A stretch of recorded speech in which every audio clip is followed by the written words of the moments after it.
ASO fam, solar fam. That's what we're saying now. So, today I had an experience this morning that inspired me to want to make this video. And it wasn't like a super comfortable experience, but actually it was beautiful and perfect. And I feel like it's an important thing to speak to and also just learn to embrace. So I feel like if you are aligning with these videos, you're probably someone that is a part of ushering in a new earth, a new world, a just new way of existing in new systems and structures that are not this old way, that are not this old paradigm of hierarchy and just the broken system that our society has been existing in. And I personally feel it in my blueprint and on my heart to get back to more communal living and unity consciousness. With that being said, why aren't we just already there doing that? Why isn't that already a thing? So many of us have it on our hearts to want to be in harmonious connection in our communities with other beings, but there seems to be this sort of wall. At least my experience is like I've come into community and I've sort of like had moments either at festivals or living in certain communities for periods of time that it felt like, oh, this is an experience of unity consciousness, but then it never has really like fully landed for me in a rich and abundant and thriving community where we are consistently like getting hands in the land together and growing our own food. And like I just haven't locked into that timeline yet. And maybe some of you watching this have, and you're already in that, or you're on your sweet way. But I've been reflecting on, in my own way, my own self, the sort of hyper individualism that has been internalized because I grew up in the Western world that is hugely a promoter of every man for themselves and capitalism and competition rather than collaboration. And collaboration requires a laying down of a person's individualism, or hyper individualism, I should say, in order for there to be a sort of union. If you are just like this, existing on your own, unity consciousness is going to ask that you open up and create space to merge with other beings and fit together as a piece of the puzzle rather than think that you're the whole puzzle and get some sort of glory for being the whole puzzle, when the reality is it actually is exhausting, taxing on the system, unsustainable, overwhelming, and it just doesn't it's like a snake that eats its own tail. It doesn't actually work. And we're seeing that. So again, the question remains, what has kept us from that other than the intensive amounts of programming that have kept us in these capitalistic systems? I believe it's this unwillingness or this discomfort of what it actually takes to lay down one's ego. And this is even in just relationship. So many people want love so badly, but can't seem to really like lock it in and land it. Well, why is that? It's because a true relationship is going to require that you lay down your separate self, your false ego self, your never-ending lists of ever-changing desires, to actually consider and make space for another person and holding their experience alongside yours, holding their pain, holding their pleasure, considering their sensitivities, and finding a way to coexist with not only your own unique set of dreams, goals, desires, wants, needs, but now this other person's. And it's not always going to align. Your interests are not always going to align with the people that you are in relationship with. And that's hard enough between two people, but now try that with an entire community. This is difficult. And conflict of interest, this is at the root of all warfare as well, whether it's relational warfare or warfare that's global that we're seeing. It's like, well, I want this land, I need this land for my people. Well, we want this land and we need this land for this thing that we're wanting to create. Well, if we can't come to a common agreement and understanding, then that's kind of been the war. That's kind of been the way that this world has handled that and navigated that. And it's like, if we don't learn in our interpersonal relationships how to be different and how to consider all sides and the validity of all sides and what their needs are, their unique case of needs, and not even just wants, but like their actual needs, and then their wants and preferences and desires, until we can really hold space and listen to what each party needs and why, and beyond that, what the greater picture is asking. Because in any relationship, there is a third party thing that forms, that is the relationship itself.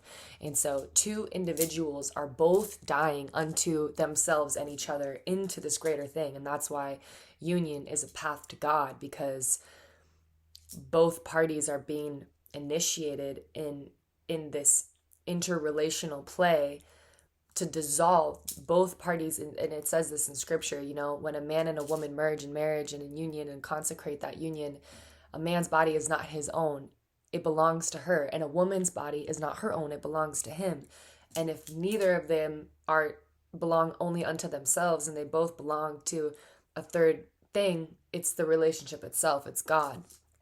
And like getting to actually practice that and live that in the art of relationship helps your consciousness connect to that in real time.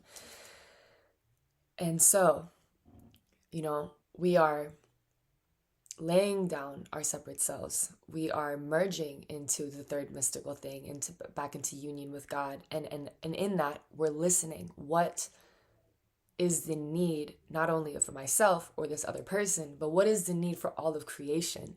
What is for the greatest good of all, the whole entire community? And not one person's needs can get left out. You see, the planet, the body of land on which we stand that is providing for us and nourishing us. You think colonizers that came and took over the Americas were asking the land, what do you want? What do you need? No, because if they were, they wouldn't have overlaid the stargates with these false grids.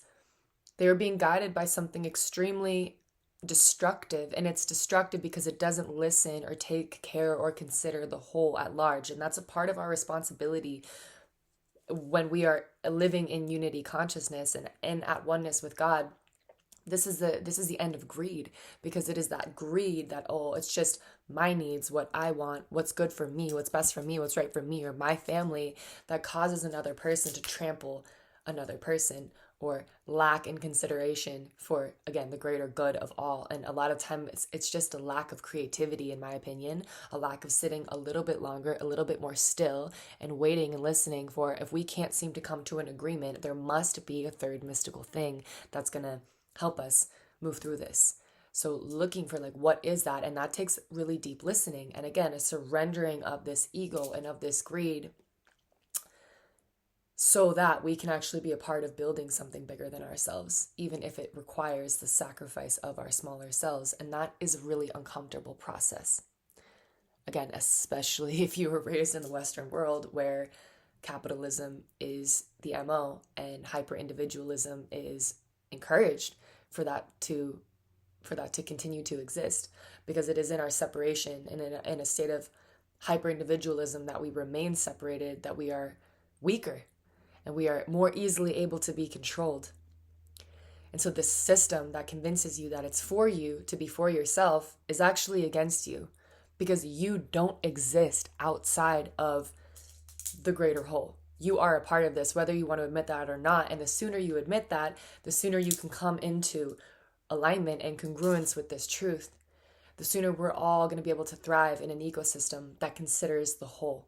But right now, humans are not considering themselves as a part of the whole. We're considering ourselves in this hierarchical bullshit mindset of superiority over other species, when in reality, nothing that has to convince itself that it's superior is actually superior.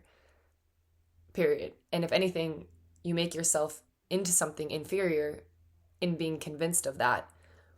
Because again, nothing that's actually superior would ever manipulate and be destructive and create death for no good reason, for its own selfish pleasures and desires. The superior thing, if there were to be any superior thing, like a benevolent creator, is altruistic and is considerate and understands it's at oneness with all of life and all creation. Because when you are in that state of being merged, even though your ego loses its separate self's power, your overall consciousness is sitting in a seat of power and influence that your ego would never be able to have access to, you see?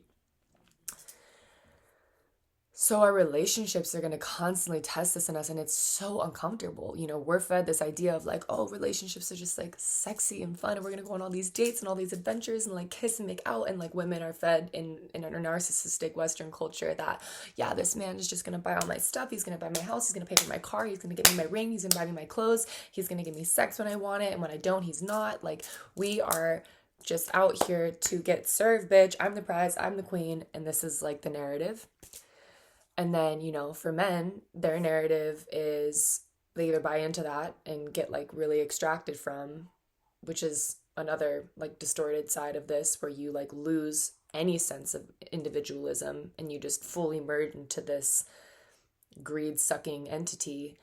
Or, they'll also hold their own narcissistic vain perspective of like, I'm the king, I'm the ruler of all the resources, I stake claim to this land, to this woman and her body, you give me sex when I want it, I hold all the resources, I hold all the power, and you're just kind of my bitch slave that like makes me a sandwich in the kitchen.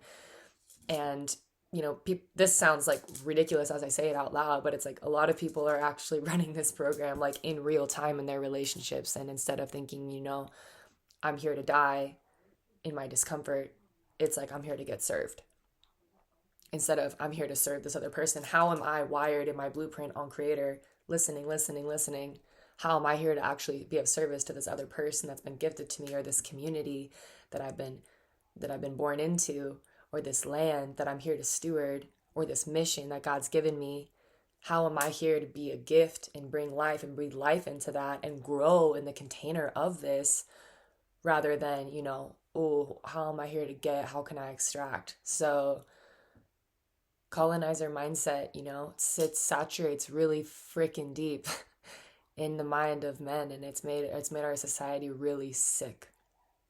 Nobody wins in this system, you guys. Nobody wins in this system, and your ego will never be satisfied. It will always be hungry for more, and then it will continue to extract, and that is why this planet has suffered, why our relationships have suffered, and we have to really like quit it. Oh. So how do we quit it?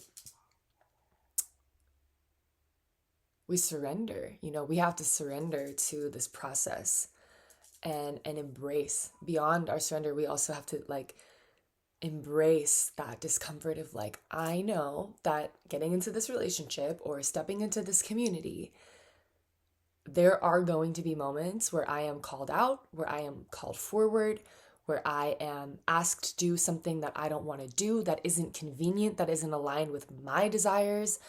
And again, there's this like toxic narrative, I feel like, especially in New Age, where it's like, if it doesn't feel good for me, like I'm not doing it. Like if it's not 100% fuck yes for me, I'm not doing it. And I think that's a response to how many people have just had to like shirk their own needs for the wrong reasons, to be controlled by like power hungry, narcissistic, abusive forces. So there's been this like other side of that as a backlash and a response of like all my needs, But now we need to come into balance and say like, okay, this isn't convenient for me necessarily to hold space for this person that's really going through it and grieving. But that's what we do in a community. We grieve together. No one has to grieve alone. No one celebrates alone. This isn't convenient for me to go pick this person up from the airport, but otherwise, they're going to have to spend money on an Uber, get in a car with a stranger. And like, what if I look at that differently? And I'm like, It's not just about convenience. That's what capitalism has convinced us. Everything's about convenience, right? Everything's how fast can I get it? How hard can I get it? I want it now, rather than like, yeah, cook my food in the microwave, right? Rather than like slow cook it, like with love in the home. Well, that's digesting entirely different, that food. That food is depleted of nutrients. These relationships are depleted of love when you look at people as just, how can you convenience me, right? Or how are you inconveniencing me? And if you're inconveniencing me, you're out. Or if you have nothing to offer me, you're out. Colonizer mindset. I'm going to destroy you. I'm going to move you. You're going to move along. You're a problem. You're not in alignment with me, my desires, my mindset. Not to say, by the way, that we're not going to all go through that experience of like feeling that way, but it's like how we respond to that when that comes up in us of like, oof, this doesn't feel good. Well, how do I reframe this perspective and see, no, this is a part of what I'm praying for. This is a part of the larger picture. It's not necessarily fun for me or convenient for me to sit down and practice music every single day.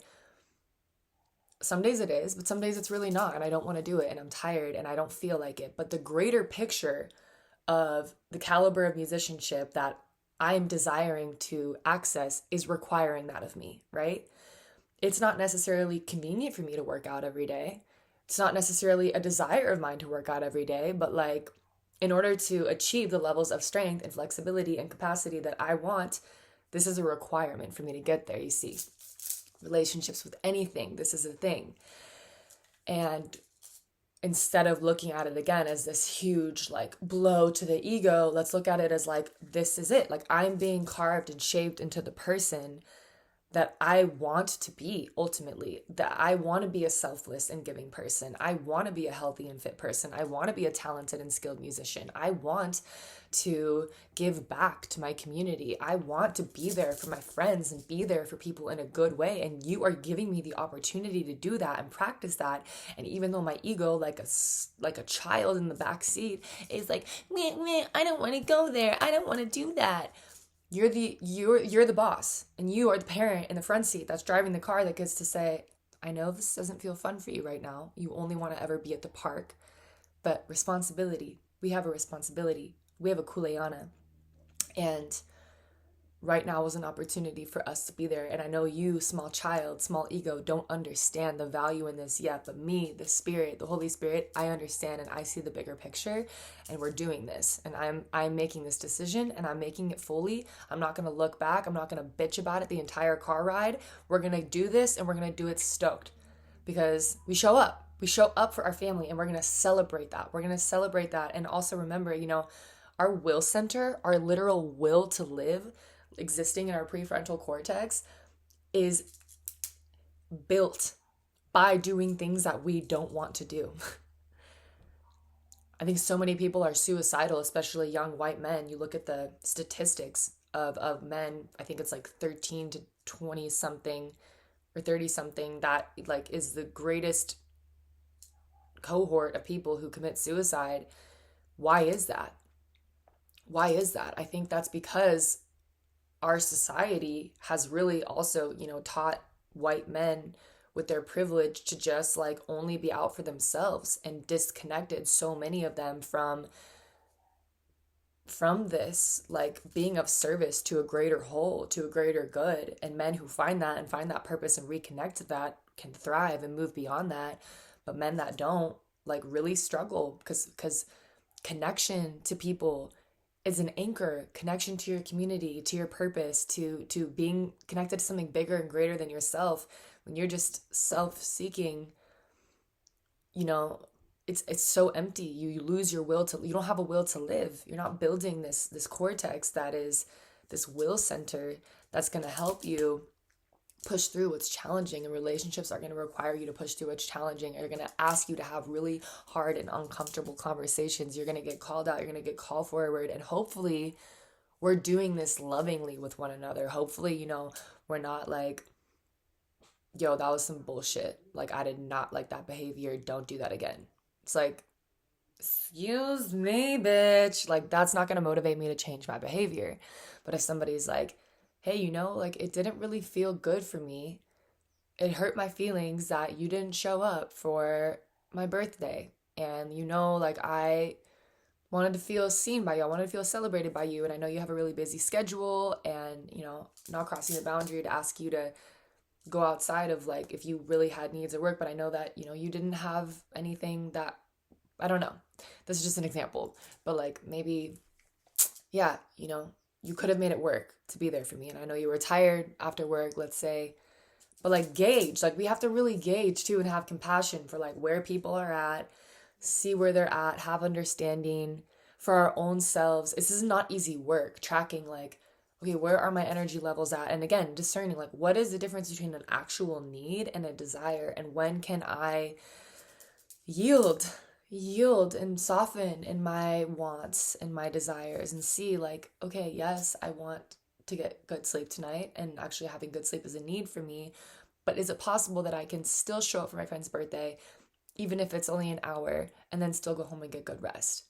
Like I think I have that in me. I think I'm going to do that because I also know that it's a desire of mine to be there for my friends and make them feel good.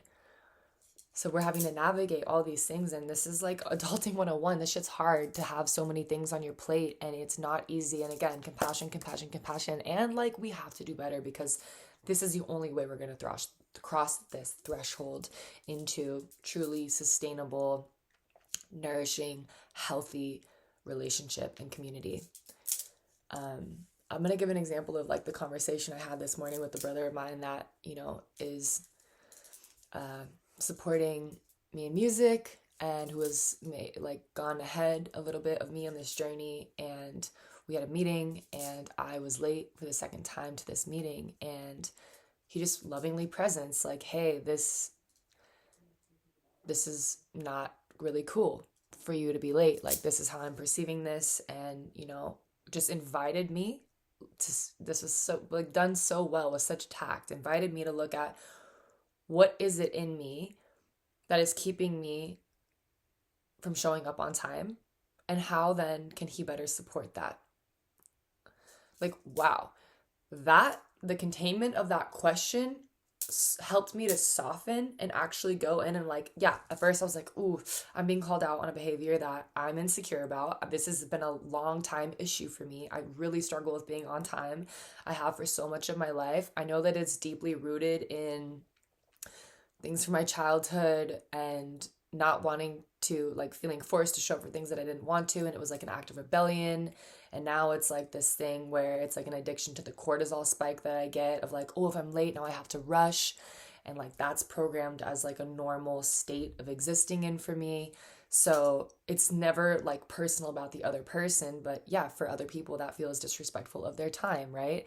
And also for me, like that's not how I want to be showing up. Usually, when people are mirroring to you or calling you forward on something that isn't feeling good for them, deep down, it's probably not feeling good for you either, because something that's truly 100% aligned for you is most often going to also feel good for other people. Or if it doesn't, they're going to really have the capacity to understand, like, okay, this person's honoring themselves fully, and that's not awesome for me. And I'm not maybe getting what I want, but I might be getting what I need in that, you see? So, really just got to take a look at that part of myself, and I've been in this inquiry of like, okay, yeah, whoa, like what is this? Like this is a really deep thing for me. Like I've really struggled with this for a long time, and just the way that this person lovingly presents that for me and gave me the opportunity to look and reflect like how that feels for them, and that this is a thing that I need to work on. And they didn't even say it, but that was like my own, I got to come to that on my own in the way that they opened the door for me to look at that part of myself. And I think those are the kinds of relationships that make this difficult work a little bit easier. When I've been in relationships with men that are just calling me out and being like, again, that was some bullshit, Shakina. Like, I can't believe you did that. Trying to guilt or shame me. Like, I'm going on defense, and I'm not really that receptive to that. But if somebody is just coming with a tender heart and saying like, nah, it's not working for me, that doesn't feel good, I want to be treated with more respect or better, or this is how I want to be loved, can you do that, can you meet me there, then I'm really willing to like, okay, yes, I can. And why am I not? Because I think most of us, and I'll speak for myself, like want to be good friends, want to be good lovers, again, want to be good community members, but there's these deeper things that sometimes surface that are keeping us from that we have an opportunity to take a look at when we walk into these triggers and be like, okay, yeah, the addiction to stress, cortisol, my nervous system response being like hyperactivated, and that's a way I can kind of drug myself up with cortisol when I have to rush like that, or it's an act of rebellion or sabotage or whatever. There's some sort of kink in that for me, and we have to work out like, okay, it's a kink because there's a lesson in it and it wants to be faced and met and felt and experienced. And then maybe once it is, we can move on from that. But if we're just like pushing that away, pushing that away, pushing that away, and then in these looping cycles of bad behavior, we're stuck. And we're trying to help each other get unstuck. A relationship is like an extra set of eyes, an extra set of awareness, where we might otherwise just ignore these things going on. And I mean, I'm a person that I'm like, let's fucking go, Shadow. Like, I wake up and I'm like, what's going on? What's going on in there? But I still keep things from myself. But relationships, it's like you can't fucking hide those things. You cannot bury them. You cannot. They will literally force you. People will force you to say, hey, no, this is your shit. Like, you acting like your shit don't stink or that it's not here. Like, it is. It's right here. And I'm going to get it for you because you've had a harder time getting into that corner of your own psyche, you see? So, like, people that are triggering you, like, such a major blessing. Like, so grateful for that. And, like, ooh, ouchie, this hurts. But also, like, you're helping me become the woman I want to be. You're helping me become the man that, they're helping them become the man that they want to be. And people that are really ready to do this work, like, those are the people that you're going to step into community like this with, and that are going to gravitate towards this, because even if we're not fully ready, like, we're ready. And it's time, because this planet is asking this of us. It is time that we return to this hive mind, to this shared collective consciousness. It is the only freaking way, us all working together as a unified species, as a unified being. This is the only way we're going to be able to restructure and rehabilitate all of the ill will that has been done on this planet. Us truly coming together, strength in numbers, strength in coherence, in harmony. This is what is needed at this time. And it starts here, it starts in our interpersonal relationships, and then it starts in our communal relationships, and then in our entire collective body of relationship. And again, microcosm to macrocosm. If we want to see the end of war, this is the work we have to start doing within. And do it with love, like, do it with compassion, do it with care, do it with understanding, but like, do it. Say the hard thing, have the hard conversation, even if you're shaking in your boots, even if you're going to trigger your friend or hurt their feelings. Like, we need this bitter medicine, man, more than ever. Like, that's, sitting in the teepee with the peyote, it's like, take more bitter medicine, more bitter medicine. And if you're struggling, like, more of the bitter medicine, because you're going to break through after you deal with the bitter taste in your mouth and how intense it is. Now it's like, where there's clarity, there's a clarifying effect of that medicine, and it's not just this constant sweetness that they teach us to be, and that keeps us weak AF in Western world. Just eat your cookies, eat your candy, eat your this, and then you're just numb and you're dumb and you're stupid, and your pineal gland is glazed over with Frosted Flakes corn syrup. As I'm drinking out of an aluminum can. Probably not, I know it's not the best, but this is me, my transition off of coffee, slowly making my way towards, like, hopefully just herbal teas, but alas, we're doing our best. I love you guys. We're at almost the 30-minute mark. I got shit to do, I got places to go, I got people to see, but I'm glad to get this word out, and I hope that it touches all the people it's meant to, reaches all the people it's meant to. Love yourself, love each other. It's all for love. Yeah, yeah, yeah. It's all for love. Okay. Peace.